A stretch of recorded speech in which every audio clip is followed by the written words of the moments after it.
क्योंकि हाल ही में दुनिया ने भारत में G20 का जो भव्य आयोजन देखा, वो आयोजन हर जगह चर्चा का विषय है।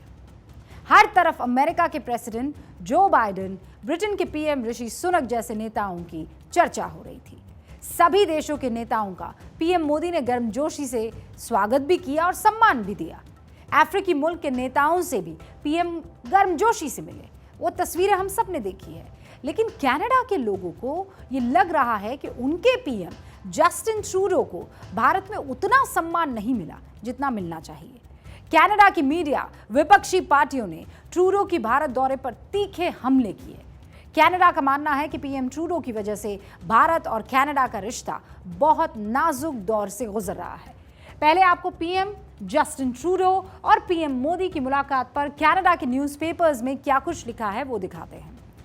कनाडा के मीडिया में क्या कुछ लिखा है वो आपके सामने रखती हूँ। दिस वे आउट, ये आप देख रहे हैं, टोरंटो सन ने लिखा है। ये बाहर का रास्ता है। और प्रधानमंत्री नरेंद्र मोदी जब इशारा कर रहे थे कि आप आगे जाइए मीटिंग के लिए, ये तब की तस्वीर है। फिर आप ये देखिए, daily brief, another disaster, India trip for Trudeau. Trudeau फिर अपमानित हुए। और ये देखिए, Trudeau humiliated again, another disastrous India trip. Trudeau की एक और विनाशकारी भारत यात्रा। फिर देखिए, the Andrew Lawton show, Justin Trudeau blunders his way through another India trip. Justin Trudeau एक और भारत यात्रा के दौरान अपनी राह भूल गए। No saviour, Trudeau is a foreign affairs failure. Trudeau विदेश मामलों के में विफल है। फिर आप देखिए, ये जस्टिन ट्रूडो एक और भारत यात्रा के दौरान अपनी राह भूले। और यही वो सारे अखबार हैं। और ये अखबार यहाँ हिंदुस्तान के नहीं हैं, ये अखबार हैं कनाडा के, जिन्होंने ये हेडलाइंस बटोरी हैं। इस तस्वीर की वजह क्या थी, इसे समझिए। पीएम मोदी और जस्टिन ट्रूडो में जो मीटिंग हुई थी, उसकी ब्रीफिंग का एक प्रेस नोट इन सारी हेडलाइंस की वजह बनी। इसमें भारत ने कड़ी प्रतिक्रिया दी, जिसमें वहां एक क्लियर संदेश दे दिया और मीडिया को यह अंदाजा लग गया।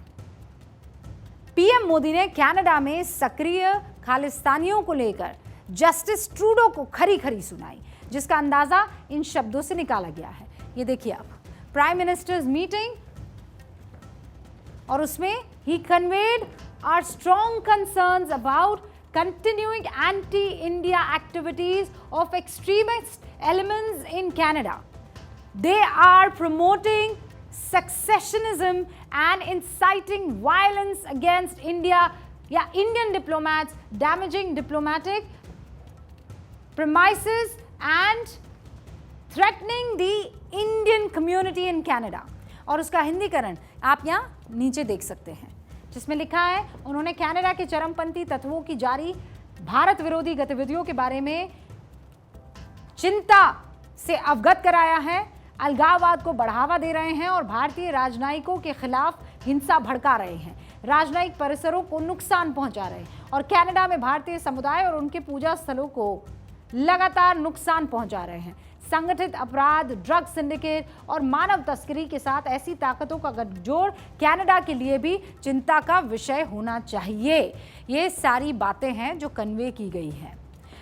अंदाजा आप इस बात से लगा दीजिए इन शब्दों से कि कितना स्ट्रॉन्ग कंसर्न जो है वो देश की तरफ से दिया गया है। और किसको? कनाडा के राष्ट्रीय अध्यक्ष को।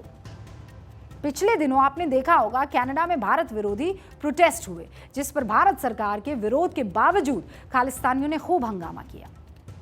इसी को लेकर पीएम मोदी ने जस्टिन ट्रूडो से सवाल किए होंगे कि आप कार्रवाई क्यों नहीं कर रहे हैं। सवाल यह है कि जस्टिन ट्रूडो इतने मजबूर क्यों हैं कि वो खालिस्तानियों पर कोई एक्शन नहीं ले पा रहे हैं। ये आप जानेंगे, लेकिन उससे पहले आपको ये समझाना जरूरी है कि कनाडा के लिए भारत क्यों जरूरी है। जस्टिन ट्रूडो के इस दौरे की कनाडा का मीडिया इतनी तीखी आलोचना क्यों कर रहा है। तो इसके लिए पहले आपको कुछ बातें बताना जरूरी है। दरअसल अब वक्त बदल चुका है, अब भारत बदल चुका है। आज भारत को नहीं बल्कि कनाडा को भारत की सख्त जरूरत है, और भारत से रिश्ते खराब अगर होते हैं तो इसमें कनाडा का भारी नुकसान होगा। सबसे पहले जीडीपी की बात समझ लीजिए। भारत की जीडीपी 3,740 बिलियन डॉलर है, जबकि कनाडा की है 2,090 बिलियन डॉलर। कनाडा से हम 2 गुने पर हैं जीडीपी में। भारत की आबादी कनाडा से कई गुना ज्यादा है, no doubt about it. Canada की इकोनॉमी 1.5% की दर से बढ़ रही है, इसके 1.4% तक गिरने की आशंका है। भारत की आर्थिक विकास दर 5.9% है, इसके 6% से ऊपर जाने की उम्मीद है। भारत कितना मजबूत है इन आंकड़ों से समझ लीजिए। लेकिन कनाडा को भारत की जरूरत क्यों है, इसे भी समझिए। भारत के रिश्ते कनाडा के लिए कितने अहम हैं, समझिए। सबसे ज्यादा भारतीय प्रवासी जो हैं वो कनाडा में रहते हैं। कनाडा की आबादी के कुल 3% भारतीय हैं। 7 लाख भारतीय एनआरआई कनाडा में रह रहे हैं। 2,30,000 भारतीय छात्र वहां पर पढ़ रहे हैं।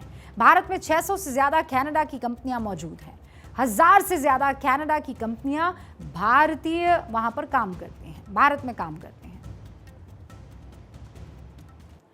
इसीलिए कनाडा के लिए भारत के साथ व्यापार कितना जरूरी है ये आप समझ सकते हैं। अभी आगे समझिए। 2021 और 22 में कनाडा के साथ भारत का कुल व्यापार 11.68 बिलियन अमेरिकी डॉलर था। 2021 और 22 में कनाडा से भारत का आयात 3.1 बिलियन अमेरिकी डॉलर और निर्यात 3.7 बिलियन अमेरिकी डॉलर था। दालों के हमारे कुल आयात का लगभग 30% कनाडा से था, जिस पर 2 साल पहले भारत सरकार ने रोक लगानी शुरू कर दी। इसके बाद कनाडा में किसान ट्रूडो के खिलाफ हो गए। 1990 का दशक याद कीजिए, जब भारत और कनाडा स्पेस के क्षेत्र में एक दूसरे के सहयोगी बने हुए थे। इसरो ने 12 जनवरी 2018 को कनाडा के कई छोटे छोटे सैटेलाइट्स लॉन्च किए थे। अब आप जान गए होंगे कि कनाडा के लिए भारत की अहमियत क्या है और क्यों कनाडा का मीडिया अपने पीएम के इस दौरे पर सवाल उठा रहा है। कनाडा के टोरंटो सन ने अपनी रिपोर्ट में कहा कि दुर्भाग्यवश ट्रूडो को लगता है कि मोदी की घरेलू नीतियों का असर उनके खुद के राजनीतिक भविष्य पर भी पड़ेगा। लेकिन हकीकत यह है कि कनाडा को भारत की ज्यादा जरूरत है। अब आप सोच रहे होंगे कि आखिर क्यों ट्रूडो खालिस्तानी उपद्रवी जगमीत सिंह के आगे सरेंडर कर रहे हैं और भारत जैसे अहम देशों से रिश्ते खराब हो रहे हैं। क्यों भारत के बार बार कहने पर भी खालिस्तानी उपद्रवियों पर कार्रवाई नहीं हो रही है। दरअसल इसके पीछे है सत्ता का गणित। ट्रूडो सरकार के पास कनाडा में बहुमत नहीं है। वो खालिस्तानी समर्थक जगमीत सिंह की पार्टी एनडीपी के समर्थन से सरकार चला रहे हैं। जगमीत सिंह धालीवाल कनाडा की न्यू डेमोक्रेटिक पार्टी के नेता हैं। जगमीत की पार्टी ने 2021 में 24 सीटें जीती थी। ट्रूडो सरकार जगमीत की पार्टी के सपोर्ट से चल रही है। जगमीत खालिस्तानी समर्थक है और भारत के खिलाफ लगातार जहर उगलता रहता है। आर्टिकल 370 के निरस्त होने पर भी भारत की इसने आलोचना की थी। 3 कृषि कानूनों का भी इसने जमकर विरोध किया। जगमीत कहते हैं कि भारत में नागरिक स्वतंत्रता खत्म हो चुकी है। खालिस्तानी समर्थक अमृतपाल सिंह के खिलाफ कार्रवाई पर जहर उगला। पीएम ट्रूडो से अमृतपाल के मुद्दे पर हस्तक्षेप की मांग की। कनाडा के सांसद जगमीत सिंह का अकाउंट भारत में बैन है। भारतीय एजेंसियों को संदेह है कि जगमीत कनाडा में खालिस्तानी समर्थकों को पनाह दे रहा है। अमेरिका में भी भारत विरोधी आंदोलन का नेतृत्व कर रहा है और इसीलिए भारत से कनाडा के रिश्ते खराब होने का सबसे बड़ा कारण पीएम ट्रूडो का जगमीत सिंह के दबाव में आ जाना है और खालिस्तानियों को खुली छूट दे देना है। लेकिन वो ये नहीं समझ रहे हैं कि उससे उनका भले ही फायदा हो जाए कुछ वक्त के लिए, लेकिन कनाडा का बहुत बड़ा नुकसान हो जाए।